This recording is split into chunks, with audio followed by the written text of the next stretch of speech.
Como que você vai fazer tanto dinheiro com o seu produto que vai até parecer legal, e essa técnica eu aprendi com o Alex Hormozi. Não só aprendi, como eu também acabei usando essa exata técnica aqui que eu quero passar para você para fazer o quê? Primeiro que foram mais de R$1 milhão em vendas 100% orgânicas que eu fiz com a minha marca pessoal.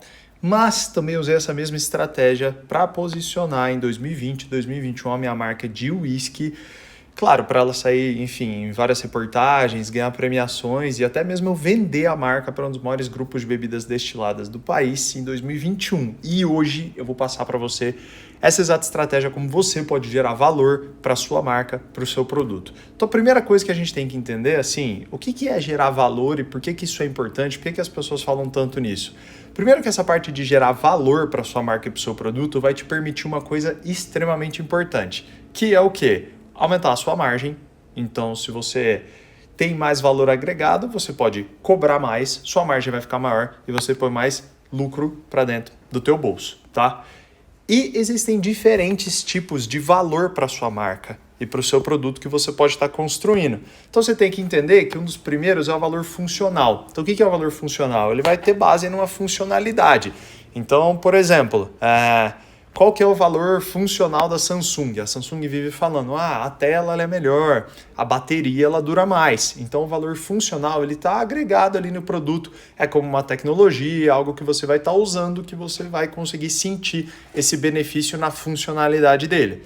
Tá, mas existe outro tipo de valor? Eu achava que era só esse. Não, na verdade existem outros tipos de valores, como também o emocional, que daí no caso é a Disney, né? Um grande exemplo. Então a Disney ela encanta, ela gera felicidade, ela gera alegria, ela gera momentos especiais com a família e as pessoas pagam até que um certo valor interessante para sair daqui do Brasil ou de qualquer outro país só para ir para a Disney e viver esses momentos.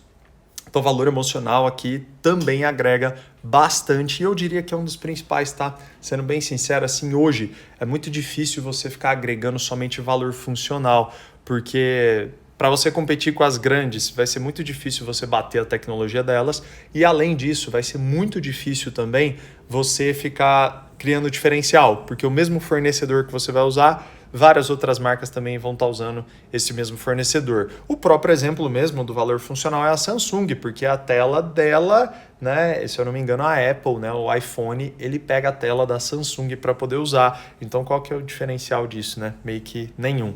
Agora, o valor emocional, aí sim você está trabalhando com a emoção da pessoa, você consegue gerar muito valor nisso também. E tem o terceiro tipo de valor, que é o valor social. Então, a marca de sorvete, por exemplo, a Ben & Jerry's, né, eles fazem isso de uma maneira muito bacana, que eles geram valores, por exemplo, para causas sociais, eles geram valor para causas raciais e até mesmo sustentabilidade. Então tem muita marca que acaba gerando esse tipo de valor e isso, claro, vai gerando uma conexão emocional do público com a marca. E esse é o ponto que a gente tem que tomar atenção. Esses valores, principalmente o emocional e o valor social, ele acaba conectando as pessoas com um aspecto emocional com a marca, que isso gera um valor extremo, né? E cuidado aqui com o erro, que ele é muito forte esse erro, então presta bem atenção no que eu vou te falar, você não pode cometer esse erro, que é o quê? Você vender e precificar com base no custo e não no valor.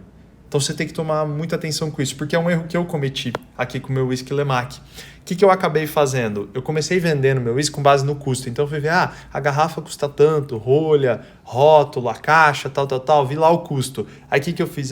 Botei mais 100%, dobrei. Falei, então vou pegar meu custo, vou multiplicar por 2, tem 100% ali, beleza, vamos vender. E aí eu vendia por R$250. Pô, esgotou, vendeu super rápido. Só que hoje eu pego essa visão, que na época eu tinha errado, que é o quê? Hoje eu venderia com base no valor que eu geraria para o meu consumidor, o retorno que ele teria e não somente no custo que eu tive. Então, hoje, possivelmente, se eu tivesse no controle da marca, eu cobraria R$650, R$750 pela garrafa de whisky. E aqui eu tenho algumas marcas que elas vão evidenciar isso que eu estou falando para você. Então, por exemplo, a Louis Vuitton, ela não precifica o produto dela com base no custo do produto, né? A gente viu lá que teve toda a polêmica com a China e tudo mais, que custaria tipo $1.500 para fazer aquela bolsa. Mas eles cobram tipo $15 mil, $20 mil. Por quê? Porque existe ali o valor da história da marca, né? O storytelling, o valor da história, da tradição, que a Louis Vuitton se sustenta muito nisso, que é uma marca de 1854. Então eles jogam o preço lá em cima, na tradição, na história, eles ancoram nesse valor, no luxo, na elegância, e não no custo do produto. Um outro exemplo também é o valor emocional que a Nike gera, né? A Nike, pô, se ela fosse basear no custo para fazer a camiseta dela, que sabe Deus onde ela faz e a mão de obra que ela usa para isso, né? Ela cobraria muito mais barato, só que ela causa um aspecto de confiança, ela gera uma construção de um aspecto de comunidade. Então, se a pessoa está indo praticar um esporte numa roda lá pela primeira vez, né, e a galera vê que ele está inteiro de Nike, vão falar, pô, o cara já é atleta, o cara está meio acostumado a usar esse tipo de roupa, o cara está acostumado com isso. Então, a Nike ela gera esse senso de comunidade, de confiança, então tem essa questão emocional que eles conseguem cobrar mais e precificar nisso daí. Tem outro ponto que daí é o funcional, que daí funciona para você cobrar mais, não é meu favorito, mas funciona, como a Under Armour, por exemplo, que ela tem patentes, né? E aí é o ponto que eu acredito que o valor funcional realmente pega, quando você tem uma patente que é um diferencial e só você pode fazer aquilo. Então a Under Armour tem algumas tecnologias dela que são patenteadas e só ela pode estar usando, então isso aqui vai funcionar, né? E outro ponto que é um dos principais que eu falo para a galera cobrar, que é em cima do ROI, né? Que é o Return on Investment, que é o retorno no investimento que você gera para o cliente. Então tem uma história aqui que ela é bem interessante, que é a história do Swoosh da Nike, né? Então o Swoosh da Nike, o que acabou acontecendo? A Nike lá atrás, quando ela foi surgir, ela pagou uma designer lá na universidade para fazer o Swoosh pelo valor. Na época foi $30, corrigido por inflação, tempo, tal. O valor seria os $180. Hoje esse Swoosh, né, só esse símbolo, ele vale 26 bilhões de dólares. Então assim, ela cobrou pela hora dela, né? Que ela levou um dia inteiro para pensar e fazer o design desse Swoosh, ela cobrou R$180. Mas se ela cobrasse no retorno do investimento, né, que o cliente teria, pô, hoje vale 26 bilhões. Então, quantos milhões de dólares ela não poderia ter cobrado? Tanto que, né, depois a Nike voltou e deu um prêmio para ela, acho que deu um Swoosh inteiro de ouro, cravado, e um monte de joia, num valor multimilionário para ela, se eu não me engano. Então, a Nike foi boazinha, né? Mas muitas empresas não vão fazer isso com você. Então é interessante demais você pensar, poxa, por exemplo, a galera que tem consultoria, que tem mentoria, que tem essas paradas, vou precificar. Como que eu vou precificar? Poxa, precifica de acordo com o retorno que o teu cliente vai ter com o teu trabalho. A mesma coisa, por exemplo, é você que pode ter produto, que no caso você vai vender não para o cliente final, mas você vai vender para um outro negócio que vai vender para o cliente final, o famoso B2B, né? Pô, o cara do B2B que vai estar comprando o seu produto, na hora que ele for vender, quanto de retorno isso vai gerar para ele? Então, precifica nesse sentido. E aqui vamos para o assunto principal, então, que é a equação de valor, que é como, então, que você realmente gera valor para o que você está oferecendo, como que você fornece valor no seu produto e na sua marca, para você fazer uma quantidade de dinheiro ridiculamente maior do que você pode estar fazendo hoje. Bem, aqui tem algumas siglas, então é uma equação matemática, não é nada difícil, você vai ver que é super simples, mas é interessante você tomar atenção. Então a primeira coisa é o DC vezes o CDC dividido pelo T vezes o S. O que significa isso, Henrique? Pelo amor de Deus, vamos lá. O DC, que é esse primeiro aqui, ele significa desejo do cliente. Então a gente tem que ter noção do que o nosso cliente quer. A gente vai trabalhar e vai comunicar exatamente o desejo que o nosso cliente tem e a gente vai multiplicar, intensificar e agregar com isso o CDC, que é a chance de dar certo. Então são suas provas sociais, os seus depoimentos, a sua autoridade, a sua credibilidade, fatores que você pode usar para mostrar que você tem uma chance maior e uma chance real de fazer o cliente alcançar o desejo que ele tem. Tá? Um exemplo aqui pode ser, por exemplo, uma pessoa que quer emagrecer. Então, a pessoa quer emagrecer, ela vai no médico fazer uma cirurgia, né? Aí o médico vai falar para ela, o seu desejo eu entendi, você quer fazer uma cirurgia, você quer emagrecer, e o médico vai comunicar isso no Instagram, ele vai comunicar isso em outdoor, ele vai falar com o público-alvo dele, eu ajudo você a emagrecer. Tá, mas aí, será, como é que eu vou fazer com esse médico? Vamos supor que tenham 2 médicos falando, eu ajudo você a emagrecer por meio da cirurgia. 2 médicos falando isso. O primeiro daí você vai ver, na chance de dar certo, ele fez uma cirurgia dessa só. Você vai ser a segunda pessoa que vai fazer essa cirurgia com ele. Esse é o médico número 1. O médico número 2, ele já fez 1000 vezes essa cirurgia. Qual tem a maior chance de dar certo? Qual vai ter um valor maior? O que está fazendo a cirurgia pela segunda vez vai ser em você? Ou o médico que já fez essa cirurgia 1000 vezes e você seria o 1001? Qual deles você estaria disposto a pagar mais? Qual deles você vê mais valor? No segundo. Por quê? Porque o cara já fez 1000 cirurgias e tem muito mais chance de dar certo com ele. Então você tem que comunicar exatamente o desejo do teu cliente junto à chance de dar certo, mostrando sua prova social e sua credibilidade para fazer isso aí dar certo. Aí depois você divide. Então o que quer dizer o dividir dentro dessa equação? É você reduzir, né? Matemática básica aqui, porra. Tu não sabe, pelo amor de Deus, né? Vamos estudar. Mas o que está em cima é você multiplica, ele aumenta, e o de baixo é dividindo. Se você diminui, ele aumenta. Então aqui, quanto mais você fizer isso, valor. Então quanto menos T, que é o tempo, mais valor você vai gerar. Menos tempo é o quê? Tu vai entregar mais rápido. Simplesmente.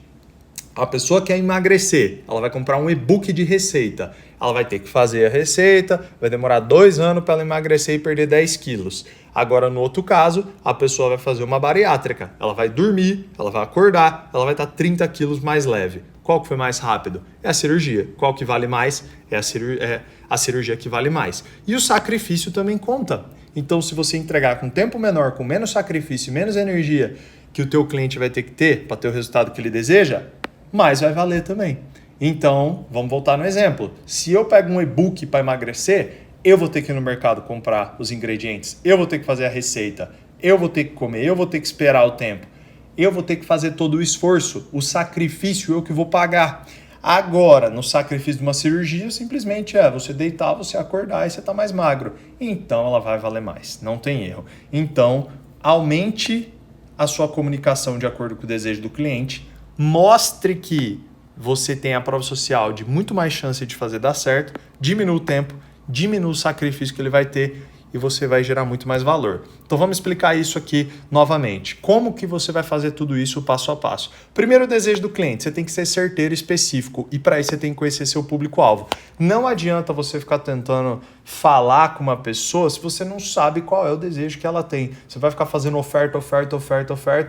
Se você não sabe o desejo que ela tem, não faz sentido. Então, conheça exatamente o seu público-alvo, saiba exatamente o que ele quer. Para isso, você tem que fazer as pesquisas, tem que fazer as conversas. Então, não faça nada, não crie uma marca se você não fez uma pesquisa de mercado. Se você já tem sua marca e você não fez isso, corra atrás disso o mais rápido possível. Porque se você entende do seu cliente, se você entende o desejo que ele tem, você vai conseguir ser mais certeiro na sua oferta. E isso vai fazer você estar valendo mais. Outro ponto é a chance de dar certo. Então, você tem que mostrar que o risco, essa é a grande parada, o risco com você é muito baixo. Então, o médico que fez 1000 cirurgias e as 1000 deram certo e ninguém reclamou, você vai pensar, poxa, se 1000 fizeram, nenhum deu errado, então o 1001, que no caso sou eu, minha chance de dar errado vai ser extremamente baixa. Então, eu vou fazer com esse médico. Então, mostra, né? Seja, sei lá, depoimentos, provas sociais, estudos, tudo isso vale a pena, né? Vamos lembrar da Colgate, né? 9 a cada 10 dentistas recomendam o Colgate. Aí tu fala, pô, se 9 de 10 dentistas recomendam, esse bagulho deve ser bom, eu vou usar. Então a Colgate usava isso e dava muito certo, né? E várias outras marcas usam. Quando você vai entrar na Amazon, entra no Mercado Livre e vários outros, o que é o fator decisivo na hora de você fazer uma compra? Você vê os reviews, quantos elogios tem, quais críticas tem. Então isso conta muito. Provas sociais vão gerando credibilidade, vai aumentar o seu valor. O outro ponto é o tempo. Quanto mais rápido seja a entrega, seja o efeito, mais vai valer. E o sacrifício, quanto mais fácil, mais vai valer também. Então, se eu tenho menos sacrifício para ter um resultado, pronto, né? E aqui, pessoal, uma dica para quem quer trabalhar com marcas de luxo e está vendendo para o público AA+, tá? É muito importante, eu já fiz essa pesquisa, o público de luxo, o que eles mais prezam não acaba sendo a qualidade, mas acaba sendo esses dois fatores aqui, né? Eles prezam muito pelo fator tempo e eles prezam muito pelo fator sacrifício. Então, se eles vão pagar mais por alguma coisa, eles querem receber mais rápido, eles querem também ter pouco sacrifício para receber isso, né? Quem jogou muito bem com esse fator tempo e sacrifício e fez verdadeiro império no mundo foi, por exemplo, a iFood, né? E, por exemplo, a Netflix. Netflix, antes você tinha que sair, ir numa locadora, escolher o filme, voltar para casa, colocar o filme, assistir o filme e devolver. Trabalhoso pra caramba. Netflix, não, tu faz tudo no teu sofá, acabou, já era, né? Muito menos tempo, muito menos sacrifício. O iFood, tu não precisa sair de casa, ligar, né? Lembra quando você pedia pizza, aí você tinha que falar troco pra quanto, aí o cara vinha com o saquinho cheio de moedinha em nota? Acabou, menos tempo, menos sacrifício, essas empresas foram muito melhor. Agora você vai fazer o quê? Você tem uma tarefa, ajustar isso na sua marca. Veja então como você pode falar com o desejo exato que o seu público quer. Veja exatamente como você pode provar que tem mais chance de fazer ele alcançar o resultado dele. Mostra que você faz em menos tempo, mostra que você entrega com menos sacrifício para o seu cliente. Você ajustou isso? Show, beleza. Agora a gente tem uma outra tarefa aqui, que é você ajustar e aumentar o seu preço. Se você ajustou isso, você pode cobrar mais. Cobrando mais, o que a gente vai ter? Menos tempo, menos sacrifício, mais desejo, mais chance de dar certo, mais storytelling e outros fatores de marca que a gente fala em outros vídeos aqui no canal. Então você ajustando storytelling, você ajustando a personalidade da marca, ajustando o posicionamento, ajustando a sua comunicação, a gente já vai falar disso aqui, ajustando a sua comunicação, você vai conseguir aumentar o valor da sua marca, aumentar o valor do seu produto, e é assim que surgem verdadeiros impérios multibilionários, como a Apple e várias outras marcas. Elas se baseiam em tudo isso aqui para ter um valor de marca gigantesco e um valor de produto muito maior. E isso vai gerar com que você aumente seu lucro, você aumente seu investimento. Aumentando o lucro que você tem, você pode aumentar o seu investimento em reinvestir na sua marca, né? Então você pode reinvestir na sua marca. Esse reinvestimento cada vez maior que você pode fazer vai gerar o quê? Vai te gerar mais lead, que vai te gerar mais venda, que vai te gerar mais lucro, e aí é simplesmente, né, uma bola de neve que vai aumentando e fazendo uma cascata de grana para você cada vez maior. Fechou? De bônus eu quero entregar algo aqui para você super importante, que é a fidelização e a recorrência. Então é interessantíssimo que você invista em cuidar na recorrência e na fidelização das pessoas que estão comprando de você. Vou dar um exemplo aqui, né, que é o tal do LTV, que a galera sempre fala, né? O LTV, que é o Lifetime Value. O que isso significa, né? O primeiro iPhone, por exemplo, que eu comprei, eu paguei R$4.000. Pô, só comprando R$4.000, quanto que eu tinha de valor como cliente para a Apple? Eu não tinha nada. Se a Apple me dispensasse, beleza, ela ia estar lá recebendo os R$4.000 do produto que ela me vendeu e acabou. Mas a Apple me fidelizou, né? Me fidelizando, eu comprei um iPad, que eu paguei mais R$2.000 e tantos reais. Aí eu comprei meu segundo iPhone, que foi R$6.000, comprei meu terceiro iPhone, que foi R$12.000, comprei o MacBook, comprei o Apple Watch, comprei o AirPod e por aí vai. Então a Apple me fidelizando, ela não teve custo de ficar adquirindo um novo cliente. Simplesmente eu tô toda vez lá, todo ano na base dela, gastando mais, gastando mais e gastando mais. Quanto que vale um cliente desse? Quanto de lucro não dá um cliente desse? Então, em vez de você ficar pensando somente em adquirir novos clientes, ficar gerando valor para ficar tentando trazendo mais, pensa também como reter e gerar recorrência no cliente que você tem. Falando em recorrência, eu pago lá o iCloud, né, que daí cai todo mês no cartão. Então olha que estratégia maravilhosa e o ecossistema que a Apple dá de aula pra gente aqui. Agora, para você criar tudo isso, como, né? Henrique, eu ajustei tudo isso, fiz tudo isso, agora como que eu comunico isso? Como que eu gero esse valor para minha marca? É muito simples, para você comunicar isso para as pessoas, né, criando conteúdo nas redes sociais, usando o storytelling, que é a principal ferramenta para fazer isso, existem estratégias que eu usei para sair de 1.000 seguidores para mais de 100.000 seguidores em 42 dias, né? Então foi até um resultado rápido, sem tráfego pago, sem comprar seguidor, sem collab, sem nada. E eu usei 3 estratégias de storytelling para fazer isso, que você consegue acompanhar essas 3 estratégias de storytelling no vídeo que vai estar aqui no card. É só você clicar e assistir. Te vejo lá. Tamo junto.